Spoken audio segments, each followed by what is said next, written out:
मानकों की। तो BS मानक जो है हमारे यहाँ पे सड़क व राजमार्ग मंत्रालय है, उसने अभी एक अधिसूचना जारी की है। BS जो 6 है उसका मसौदा जारी किया है। तो जान लेते हैं थोड़ा सा इसके बारे में।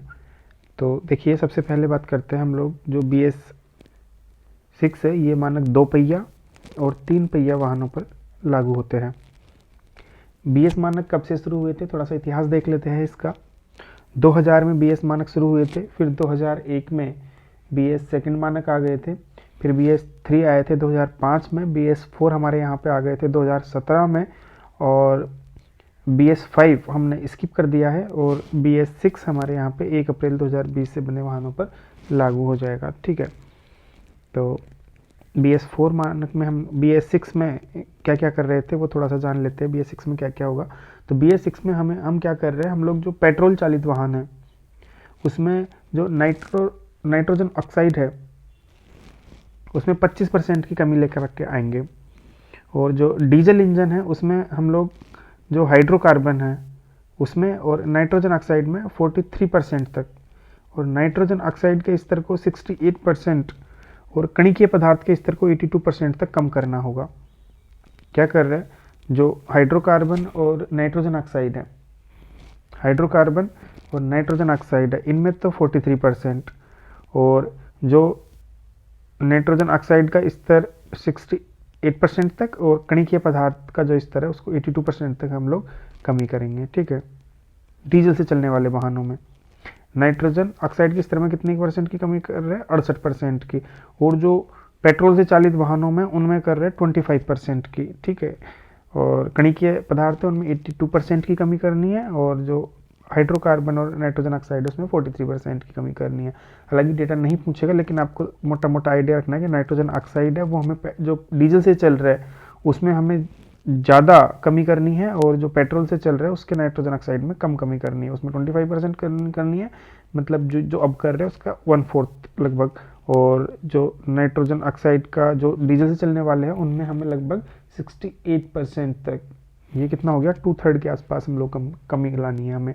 कणिकीय पदार्थ है उनमें तो बहुत ज़्यादा कमी करनी है क्योंकि पोल्यूशन का कारण है ये, तो 82% तक हम लोगों को कमी करनी है इसमें, और डीजल इंजन को अपने हाइड्रोकार्बन और नाइट्रोजन ऑक्साइड दोनों को मिला करके 43% कम करना है। ठीक है, BS 6 में आगे देखते हैं, गैसोलीन और डीजल ईंधन में सल्फेट कंटेंट की अधिकतम स्वीकार्य सीमा को 10 ppm। गैसोलीन और डीजल का जो ईंधन है उसमें सल्फेट कंटेंट, सल्फर का जो कंटेंट है उसकी अधिकतम जो स्वीकार्य सीमा है वो कितनी कर दी हमने, 10 ppm। तो सल्फर का कंटेंट 10 ppm निर्धारित किया गया है, उसका अधिकतम जो है गैसोलीन और डीजल इंजन में जो सल्फर का कंटेंट है वो कितना होना चाहिए, 10 ppm से अधिक नहीं होना चाहिए। BS 6 मानदंड सभी वाहनों के लिए ऑन बोर्ड डायग्नोस्टिक्स को अनिवार्य बनाता है। ऑन बोर्ड डायग्नोस्टिक एक टर्म है, ध्यान रखना। सभी वाहनों पर जिन पर BS 6 लागू है उनका ऑन बोर्ड डायग्नोस्टिक अनिवार्य कर दिया है। ठीक है, अनिवार्य बनाता है। और CPCP जो है हमारे यहाँ पे, उसके द्वारा BS मानदंडों के क्रियान्वयन के लिए मानक और समय सीमा निर्धारित की जाती है। ठीक है, अगला देखते हैं, ओजोन की मोटाई कितनी है, 300 DU है। अब ये DU की फुल फॉर्म आप मुझे बताएंगे कमेंट करके कि DU की फुल फॉर्म क्या होती है। ठीक है, तो ओजोन की मोटाई कौन सी है, कितनी है, 300 DU है। ठीक है, अगला है प्रिंट और डिजिटल मीडिया एसोसिएशन। प्रिंट और डिजिटल मीडिया एसोसिएशन, इसके बारे में ये सांविधिक नहीं है, इसकी अध्यक्षता उच्च न्यायालय के पूर्व न्यायाधीश मूलचंद गर्ग करेंगे। उच्च न्यायालय के पूर्व जो न्यायाधीश है वो इसकी अध्यक्षता कर रहे हैं। बस आपको इतना ध्यान रखना है कि प्रिंट और डिजिटल मीडिया जो एसोसिएशन है वो सांविधिक नहीं है। अगला देखते हैं, बैंक एश्योरेंस। बैंक का एश्योरेंस ये क्या होता है, बैंक और बीमा के बीच की ये व्यवस्था है, बैंक और बीमा कंपनी के बीच की व्यवस्था है, जो बीमा कंपनी को अपने उत्पादों को बैंकों के ग्राहक आधार को बेचने में सक्षम बनाती है। शुरुआत कहाँ पे हुई थी, फ्रांस में, और फिर स्पेन ने अपनाया इसको बाद में, और ये दोनों नेतृत्वकर्ता बने हुए हैं। ठीक है, तो बैंक इंश्योरेंस क्या होता है, बैंक और बीमा कंपनी इनके बीच की एक व्यवस्था है। इसमें क्या है, बीमा कंपनी जो है अपने उत्पादों को जो बैंकों के ग्राहक है उनको बेचने में सक्षम बनाती है। ठीक है, अगला देखते हैं परिसंकट में और अन्य अपशिष्ट नियम। 2016 में आए थे अपशिष्ट नियम। तो परिसंकट में और अन्य अपशिष्ट नियम, इनके बारे में जान लेते हैं। तो अपशिष्ट नियम जो हमारे यहाँ पे आ रहे हैं, कौन बना रहा है, इसके लिए नोडल एजेंसी कौन है, पर्यावरण वन एवं जलवायु मंत्रालय नोडल एजेंसी है। अपशिष्ट नियमों की नोडल एजेंसी कौन है, पर्यावरण वन और जलवायु मंत्रालय। कब आए थे ये, 2016 में आए थे। और किसी भी देश से परिसंकट में और अन्य अपशिष्टों के आयात की अनुमति केवल पुनर्चक्रण, पुनः प्राप्ति, पुनः उपयोग एवं सह प्रसंस्करण जैसे उपयोग के लिए दी जा सकती है। अगर आप किसी देश से इस तरीके का अपशिष्ट आयात कर रहे हैं तो उसको आप केवल पुनर्चक्रण, पुनः प्राप्ति, पुनः उपयोग एवं सह प्रसंस्करण जैसे उपयोग के लिए कर सकते हैं। ठीक है, आगे देखते हैं। प्लास्टिक अपशिष्ट के जो नियम आए थे वो भी 2016 में आए थे। अपशिष्ट के ऊपर काफ़ी सारे नियम 2016 में देखे गए थे, परिसंकट में और अपशिष्ट प्रबंधन वाले। और प्लास्टिक अपशिष्ट का जो प्रबंधन नियम था वो भी 2016 में आए थे, लेकिन इनमें 2 बार संशोधन किया है हमने। कब कब किया है, 2018 में हमने संशोधन किया, फिर वापस 2021 में हमने संशोधन किया। और संशोधन करके क्या कर दिया है, अब ग्रामीण क्षेत्र भी जो है प्लास्टिक अपशिष्ट अगर फैलाएंगे तो उन पर भी ये नियम लागू हो जाएंगे। और पुनर्नवीनीकृत प्लास्टिक से बने कैरी बैग या उस प्लास्टिक से बने उत्पादों का उपयोग रेडी टू ईट खाद्य एवं पेय पदार्थों के भंडारण, स्थानांतरण, वितरण और पैकेजिंग के लिए नहीं किया जाएगा। देख लीजिए, अगर आपने मतलब दोबारा उसको रिसाइकल किया है किसी प्लास्टिक को और उससे आपने कैरी बैग बनाया है, तो उस बैग का उपयोग आप किसके लिए नहीं कर सकते, रेडी टू ईट मतलब खाद्य पदार्थ या पेय पदार्थों के भंडारण के लिए आप उसका मतलब ईटिंग की जो चीज़ें हैं उनमें आप इन कैरी बैग्स का इस्तेमाल नहीं कर सकते। और देखिए, गुटखा, पान मसाला के लिए भी आप उनका इस्तेमाल नहीं कर सकते। किसका, रिसाइकल जो प्लास्टिक किया गया है। ठीक है, कोई भी व्यक्ति कैरी बैग या जो रिसाइकल किया गया जो प्लास्टिक बैग है अथवा बहुस्तरीय पैकेजिंग का निर्माण तब तक नहीं करेगा जब तक कि उस व्यक्ति ने जो स्टेट पोल्यूशन कंट्रोल बोर्ड होता है उसकी एक प्रदूषण नियंत्रक समिति होती है उससे पंजीयन प्राप्त नहीं कर लिया हो। तो आप मतलब अगर आप रिसाइकल कर रहे हैं तो आप रिसाइकल कब कर सकते हैं, जब आप स्टेट वाला जो पोल्यूशन कंट्रोल बोर्ड होता है उसकी एक समिति होती है, वहाँ पे आपको पंजीकरण करवाना पड़ेगा, उसके बिना आप ये नहीं कर सकते। ठीक है, अब देखते हैं 1 जुलाई 2022 को कुछ नियम आए थे 1 जुलाई 2022 को। तो इसमें क्या किया है, देखिए, पॉलीस्टाइरिन और विस्तारित पॉलीस्टाइरिन सहित निम्नलिखित एकल उपयोग वाले प्लास्टिक का निर्माण, आयात, भंडारण, वितरण, बिक्री, उपयोग प्रतिबंधित होगा। पॉलीस्टाइरिन और विस्तारित पॉलीस्टाइरिन सहित निम्नलिखित एकल उपयोग वाले प्लास्टिक का निर्माण, आयात, भंडारण, वितरण, बिक्री और उपयोग प्रतिबंधित रहेगा। तो 1 जुलाई 2022 से हमने क्या किया, एकल उपयोग वाले प्लास्टिक को बैन कर दिया है। ना तो उसका निर्माण कर सकते हैं, ना आयात, ना भंडारण, ना वितरण, ना बिक्री और ना उपयोग। और इसमें आपका पॉलीस्टाइरिन और विस्तारित पॉलीस्टाइरिन शामिल है 1 जुलाई 2022। अब कैरी बैग के बारे में थोड़ा सा जान लेते हैं। ये आपने डेट देखी 1 जुलाई से, 1 जुलाई को होता है स्कूल खुलता है, तो 2022 में जब जैसे स्कूल खुलते हैं उसके बाद से आपका इन पे प्रतिबंध लगा दिया गया है। अगर आपको डेट पूछी जाए तो बिल्कुल कर देना है, 1 जुलाई 2022 से एकल उपयोग वाले प्लास्टिक पर पूर्णतः प्रतिबंध है।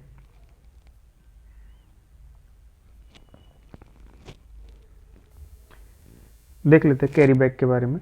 कैरी बैग की मोटाई कितनी होनी चाहिए, तो पहले 50 माइक्रोन थी, अब उसे बढ़ा करके हमने कर दिया है 75 माइक्रोन, और अब 75 से बढ़ा करके इसको फिर 120 माइक्रोन तक कर दिया गया है।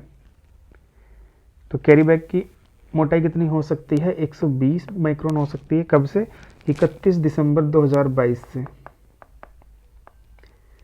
2022 जैसे एंड होता है तब से आप कैरी बैग की मोटाई कितनी है, 120 रखी गई है फिलहाल तो।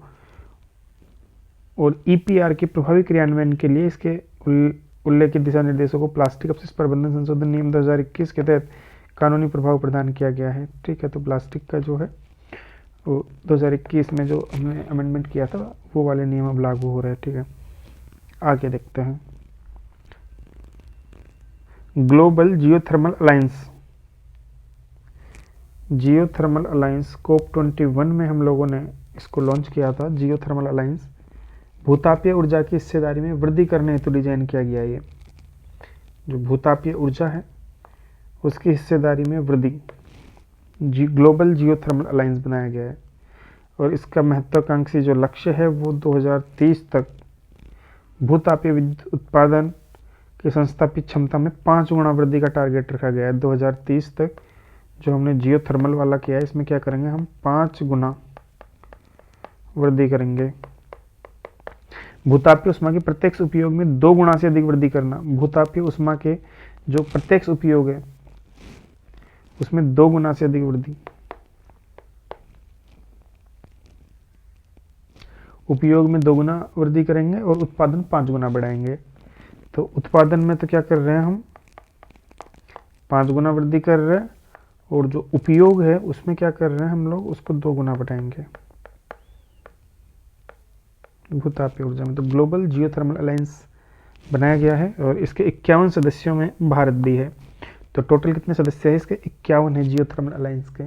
COP21 में आया था ये, COP21 में। ठीक है, तो ग्लोबल जियोथर्मल अलायंस के बारे में पूछा जाता है तो ध्यान रखना है, COP21 में ग्लोबल जियोथर्मल अलायंस आया था। भूतापीय ऊर्जा की हिस्सेदारी में वृद्धि करना है इसका टारगेट 2030 तक।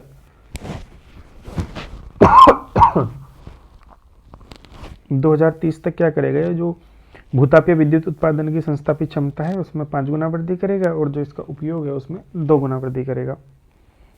आगे देखते हैं, एक टर्म है रेडियोधर्मी संदूषण। रेडियोधर्मी संदूषण बोलते हैं इसको, रेडियो एक्टिव कंटेमिनेशन।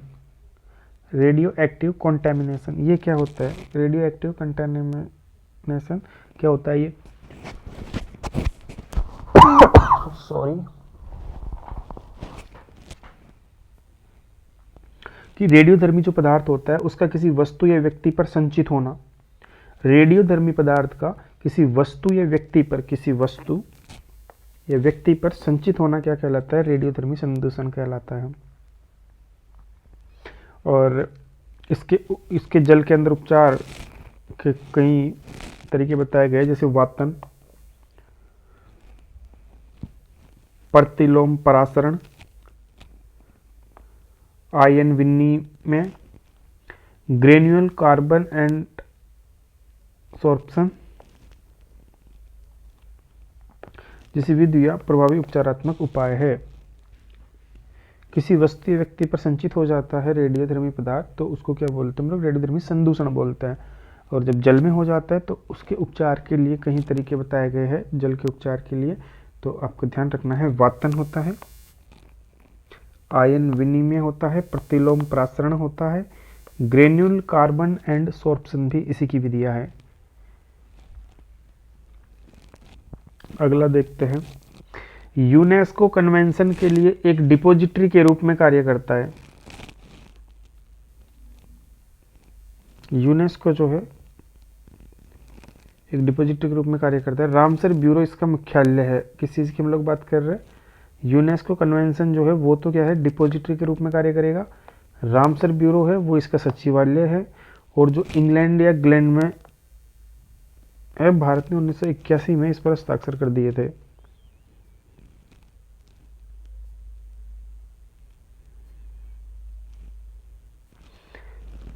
जल पक्षी के लाभ के लिए आर्द्र भूमियों का प्रबंधन करना, चाहे आर्द्र भूमि इस कन्वेंशन के तहत सूचीबद्ध हो या न हो। जल पक्षी के लाभ के लिए आर्द्र भूमियों का प्रबंधन करना, तो आर्द्र भूमि जो है उनके लिए डिपोजिटरी का काम तो कौन करता है, यूनेस्को कन्वेंशन। और जो रामसर ब्यूरो है वो इसका सचिवालय है। और कहाँ पे है ये रामसर ब्यूरो, इसका सचिवालय है जो ग्लैड स्विस में है, ठीक है। और जल पक्षी के लाभ के लिए आर्द्र भूमियों का प्रबंधन करना, चाहे आर्द्र भूमि इस कन्वेंशन के तहत सूचीबद्ध हो या नहीं हो, फिर भी आर्द्र भूमि का प्रबंधन करता है। समझ में आया कुछ?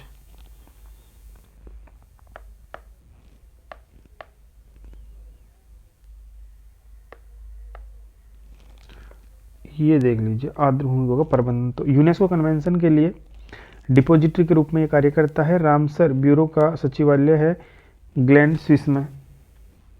और जल पक्षियों के लाभ के लिए आर्द्र भूमि का प्रबंधन करना, चाहे आर्द्र भूमि इस कन्वेंशन में सूचीबद्ध हो या ना हो। आप एक बार इसको पढ़ लेना तो आपको थोड़ा समझ में आ जाएगा। बस रामसर के बारे में दे रखा है। इसके डिपोजिटरी के रूप में कौन कार्य कर रहा है? रामसर कन्वेंशन के लिए डिपोजिटरी के रूप में कार्य करता है।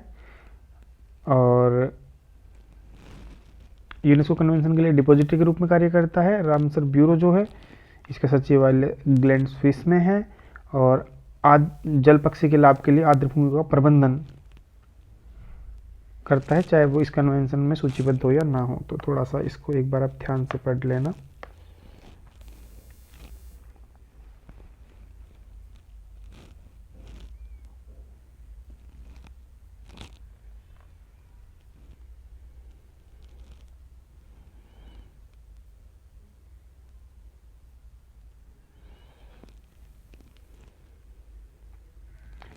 प्रदर्शन,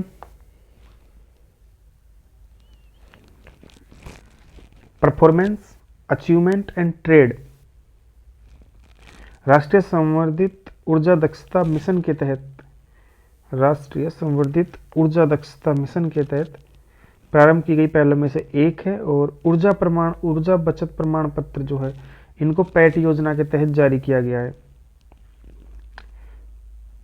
ऊर्जा दक्ष बड़े उद्योगों में विशिष्ट ऊर्जा खपत को कम करने हेतु जारी एक बाजार आधारित उपकरण है। ये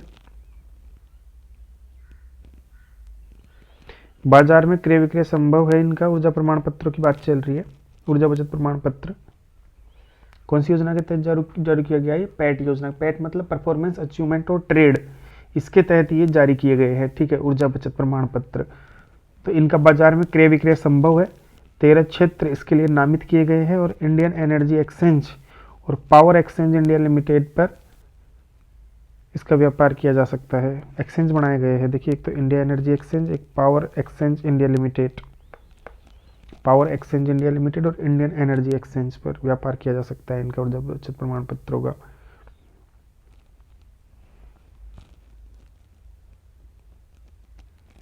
और जो ऊर्जा दक्षता ब्यूरो है, ये विद्युत मंत्रालय इसका प्रशासनिक नियंत्रण करता है। ऊर्जा दक्षता ब्यूरो का ध्यान रखना है।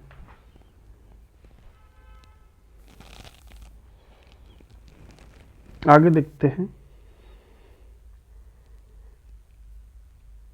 पृष्ठ संक्रियक एक टर्म दी गई है, पृष्ठ संक्रियक।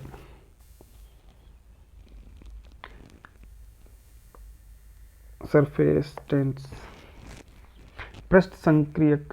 ये देखिए आप लोग, कार्बनिक विलायकों और जल दोनों में घुलनशील है। कार्बनिक विलायकों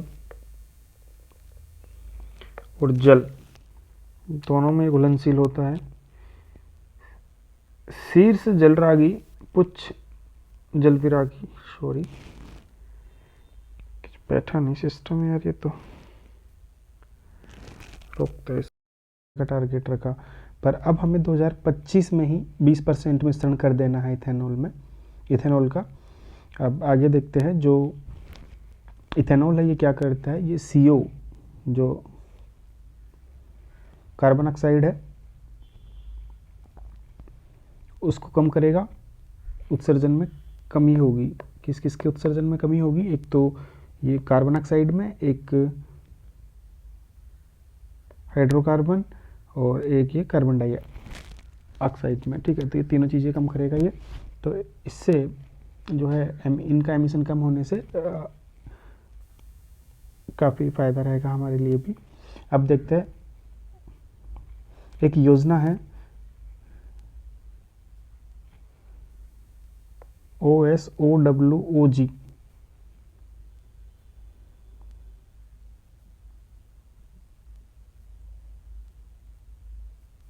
वन सन,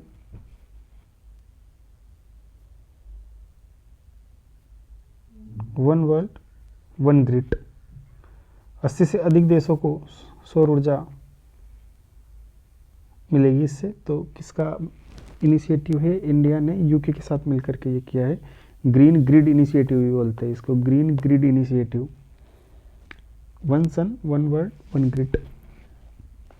तो सौर ऊर्जा को बढ़ावा देने के लिए योजना शुरू की है। किस किसने? इंडिया है प्लस यूके है। राम सेतु को क्या बोलते हैं? राम सेतु जो उसको एडम्स ब्रिज भी कहा जाता है। रामेश्वरम में है ये। मन्नार द्वीप स्थित चूना पत्थर की श्रृंखला है ये जो एडम्स ब्रिज है, और 48 किलोमीटर लंबा है ये।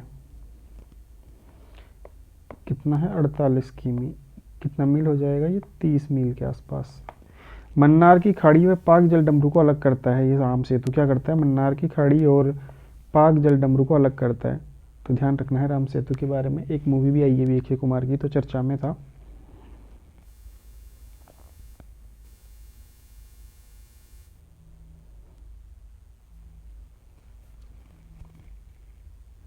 EIA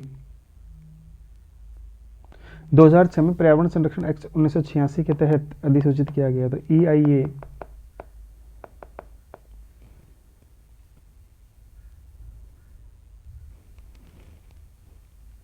कौन से एक्ट के अंतर्गत है? 1986 के एक्ट के अंतर्गत। कब आया था?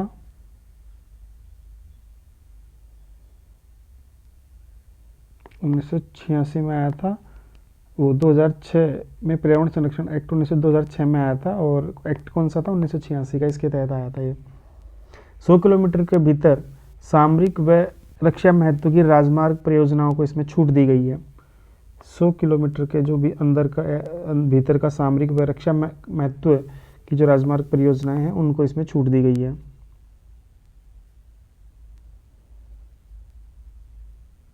सामरिक और रक्षा महत्व की जो योजनाएं हैं वहाँ उनको छूट है इसमें। और 4 चरणों में ये होता है। कौन कौन सा? एक तो पहले स्क्रीनिंग होती है, फिर स्कोपिंग, फिर लोक परामर्श, फिर मूल्यांकन। तो ये जो EIA है, पर्यावरण आकलन प्रभाव इसको बोलते हैं। तो इसमें इसके 4 चरणों में होता है ये। पहला स्क्रीनिंग, ये आपके मेंस का भी टॉपिक है, थोड़ा सा ध्यान रखना है। बस एक्ट का ध्यान रखना है। ज़्यादातर लोग यही गलती कर बैठते हैं कि ये 2006 में आया था, लेकिन कौन से एक्ट के अंदर था? तो जो हमारे यहाँ पे पर्यावरण संरक्षण आया था 1986 का, उसके तहत है। और अगर ये आ जाता है कि सभी योजनाओं के लिए कंपलसरी है, तो सभी के लिए नहीं है। कुछ योजनाओं को इसमें छूट दी गई है, जैसे जो सामरिक और रक्षा महत्व की योजनाएं हैं उनको इसमें छूट दी गई है। ठीक है। 4 चरणों में होता है। कौन सा? स्क्रीनिंग, फिर स्कोपिंग, फिर लोक परामर्श, और लास्ट में आपका मूल्यांकन हो जाता है।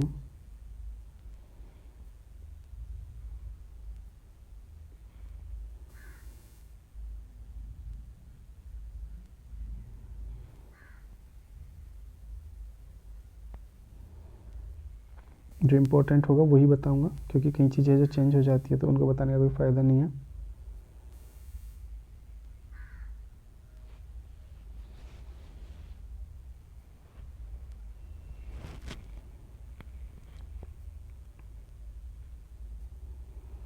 देखिए, ये अल्टरनेटिव इन्वेस्टमेंट फंड, आप जानते होंगे इनके बारे में। अल्टरनेटिव जो इन्वेस्टमेंट फंड है, इन्वेस्टमेंट जो फंड है, उनके यहाँ पे 3 प्रकार बताए गए हैं अल्टरनेटिव इन्वेस्टमेंट फंड के। पहला जो है उसमें आता है कि नवीन या वित्तीय रूप से विकसित होने की क्षमता। जो नवीन या वित्तीय रूप से विकसित होने की क्षमता रखते हैं, नए होते हैं, उनको हम बोलते हैं श्रेणी 1 में रखते हैं। दूसरा है इक्विटी व ऋण प्रतिभूतियों में निवेश करते हैं। इक्विटी मतलब शेयर, और ऋण प्रतिभूतियों में ये निवेश करते हैं। और तीसरे होते हैं सरकार द्वारा कोई रियायत नहीं दी जाती है, हेज फंड वगैरह।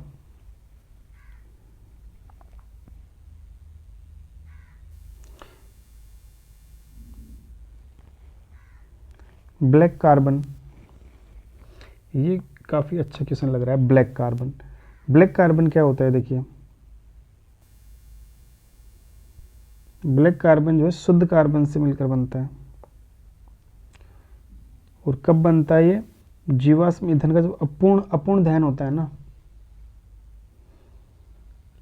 जब हम जलाते हैं और ठीक से जीवाश्म पदार्थ जल नहीं पाते तो ये बनता है। ये मानव जनित भी होता है और प्राकृतिक भी होता है। और ये 4 से 8 हफ्तों तक रहता है। बादलों पर ये जब जम जाता है तो सूर्य किरणों को रोक कर पृथ्वी को ठंडा करता है। कई बार बादलों पर जम जाता है तो सूर्य की जो किरणें आती है उनको रोक लेता है और पृथ्वी को ठंडा करता है और एल्बिडो को कम करता है। एल्बिडो को कम करता है।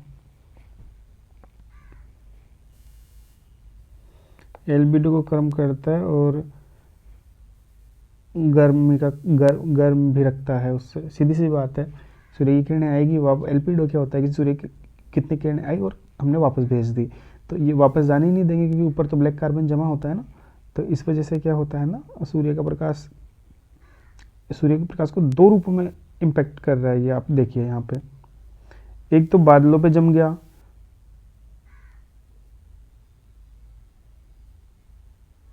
तो उससे क्या होगा, सूर्य की जो किरणें आ रही है उनको रोकेगा।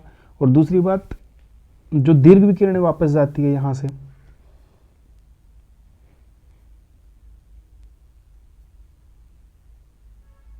उनको रोक लेगा। तो उससे क्या होगा, पृथ्वी गर्म रहेगी। तो गर्म भी करता है और ठंडा भी करता है। ठीक है, तो आपको देखना है कि ये कौन सी विकिरणों की बात कर रहा है। काफ़ी ट्रिकी क्वेश्चन बन सकता है यहाँ से। ब्लैक कार्बन जो सूर्य से किरणें आ रही है उनको तो क्या करता है ये, अब ब्लैक कार्बन ऊपर जमा हुआ है बादलों के ऊपर तो रोकेगा ना उनको ऊपर, तो सूर्य किरणों को आने नहीं देगा पहली बात तो ये वजह तो किस चीज़ के लिए बन जाएगी कि पृथ्वी को ठंडा रखेगा, क्योंकि वो सूर्य की किरणों को ऊपर ही रोक देगा। और अगर दूसरे तरीके से सोचा जाए कि जो दीर्घ विकिरणें यहाँ से वापस जा रही है उनको रोक लेगा, तो जो दीर्घ विकिरणों को वापस नहीं जाने देगा तो पृथ्वी गर्म रहेगी, है ना। तो आपको देखना है कि अब ब्लैक कार्बन है उसका एल्बिडो क्या करता है, एल्बिडो को कम कर रहा है ये, क्योंकि जो दीर्घ विकिरणें जा रही है उनको तो यहीं रोक ले रहा है। तो आपको यहाँ समझना है इसको कि इसके दोनों इम्पैक्ट होते हैं, पृथ्वी को गर्म भी करता है और ठंडा भी करता है। अब किस सेंस में आपसे क्वेश्चन पूछा जाता है वो आपको सोचना है। Waste to wealth mission, waste to wealth mission. Okay, तो आपका जो वेस्ट है, अपशिष्ट है, उसको आप संपदा में बदल दीजिए, ये वाला है। तो ये क्या है, पीएम विज्ञान प्रौद्योगिकी और नवाचार सलाहकार परिषद के 9 वैज्ञानिक मिशनों में से एक है ये। तो पीएम विज्ञान प्रौद्योगिकी और नवाचार सलाहकार परिषद के 9 मिशन चल रहे हैं, उनमें से एक है ये।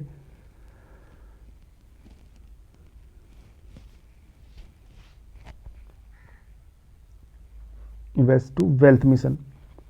स्वच्छ सारथी फेलोशिप 2022 की घोषणा की, स्वच्छ सारथी फेलोशिप भी देता है ये, स्वच्छता सारथी फेलोशिप भी मिलती है इसमें। और युवा जो है उनको इसके लिए सशक्त बनाया गया। कई प्रकार की फेलोशिप मिलती है, तो स्वच्छता सारथी फेलोशिप की अगर बात करें तो वेस्ट टू वेल्थ मिशन के तहत कौन सी फेलोशिप दी जा रही है, स्वच्छता सारथी।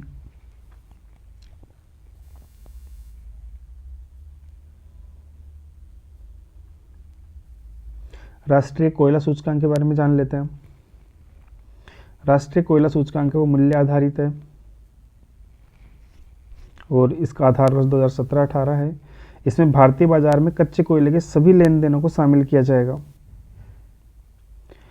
प्रतिनिधित्व मूल्यों का विकास भारतीय सांख्यिकी संस्थान कोलकाता में है, उसके द्वारा किया जाता है और प्रत्येक महीने ये जारी किया जाता है। राष्ट्रीय कोयला सूचकांक, कोष्ठीय सूचकांक ये कोयला सूचकांक मासिक आधार पर जारी किया जाता है, मूल्य आधारित होता है। 2017-18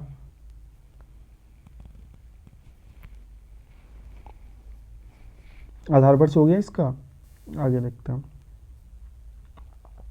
भारतीय बाजार में कच्चे कोयले के सभी लेन देनों को इसमें शामिल किया जाता है। ठीक है, ध्यान रखना है। और मूल्यों का जो विकास है वो भारतीय सांख्यिकी संस्थान कोलकाता द्वारा किया जाता है। आगे देखते हैं, यूएसए के बारे में जान लेते हैं। अभी हम थोड़ी देर पहले पढ़े भी थे भूतापीय ऊर्जा के बारे में। तो भूतापीय ऊर्जा के बारे में हमने देखा था, हमें भूतापीय ऊर्जा के उत्पादन को कितना बढ़ाना है, 5 गुना बढ़ाना है, और उपयोग को कितना बढ़ाना है, उपयोग को 2 गुना बढ़ाना है। ये हमने कुछ टारगेट रखे थे वहाँ पे, कब तक, 2030 तक का था वो टारगेट हमारा।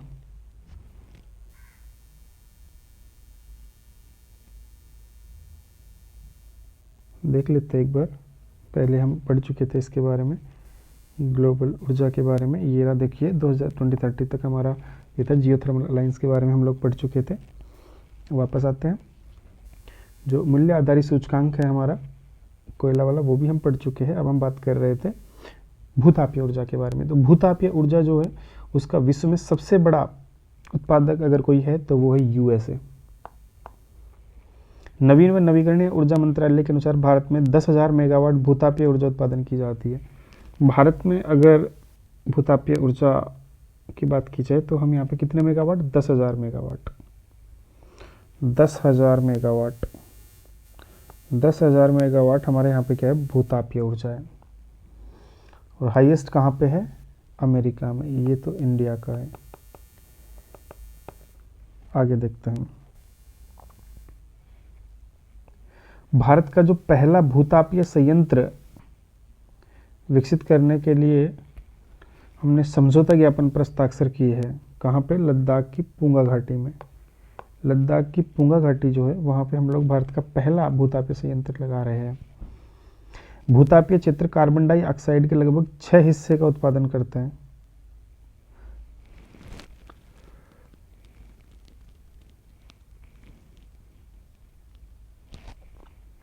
और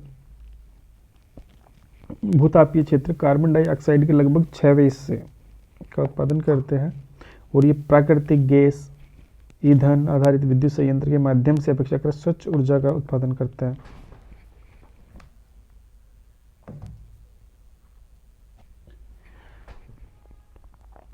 तो बस आपको ये ध्यान रखना है कि भारत का पहला जो भूतापीय संयंत्र है वो कहाँ पे लगा रहे हैं, लद्दाख की पुंगा घाटी में।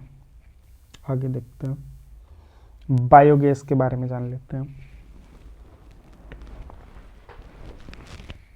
बायोगैस की खास बात देखिए आप, ये कोई अवशेष ही नहीं छोड़ती है, कोई अवशेष नहीं छोड़ती है जलने के बाद। बायोगैस का औसत कैलोरी मान जो है वो 20 mg है, और डीजल इंजन का जो कैलोरी मान है वो 40 mg प्रति kg। तो कैलोरी मान किसका ज़्यादा है, डीजल का ज़्यादा है बायोगैस से, ठीक है। और बायोगैस जो है बिना धुएं के जलती है, कितनी अच्छी अच्छी बात है बायोगैस के बारे में। देखिए बायोगैस बिना धुएं के जल रही है, कोई अवशेष भी नहीं छोड़ती है, और कैलोरी मान भी इसका डीजल से कम है। आगे देखते हैं, सफ़र क्या है, पृथ्वी विज्ञान मंत्रालय है, ये क्या करता है, 24 घंटे पहले का अनुमान बताता है। सफ़र 24 घंटे पहले का अनुमान बताता है, 24 घंटे पहले का अनुमान बता देता है। पृथ्वी विज्ञान मंत्रालय की पहल है सफ़र। किसकी पहल है, पृथ्वी मंत्रालय की पहल है। अगला देखिए, स्पेसटेक इनोवेटिव नेटवर्क, स्पिन, ये क्या होता है, इसरो प्लस सोशल अल्फा में समझौता हो गया है। अंतरिक्ष विकास पर पहला समर्थित मंच है ये, इसरो और social alpha. Not important, but आपको अगर कभी स्पिन आए तो आप ध्यान रखिए, ये स्पेस से रिलेटेड है। और इसरो और सोशल अल्फा में एक समझौता हुआ है।